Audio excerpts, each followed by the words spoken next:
উনি তো শিশু থেকেই জালিয়াত। উনি সেই পত্রিকা, সেই ছোটবেলায় যে পত্রিকা, লাইব্রেরিতে, আপনি এই গল্পটা জানেন তো, না?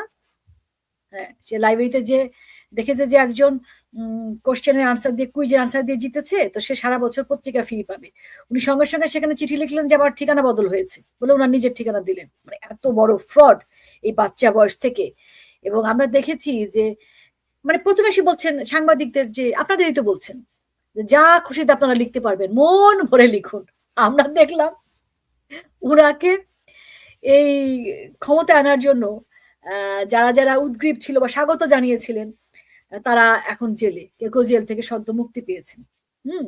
এই আওয়ামী লীগ সরকারের সময় তারা কেউ জেলে যান নাই আওয়ামী লীগের বিরোধিতা করার জন্য। তো এই ধরনের শুরু।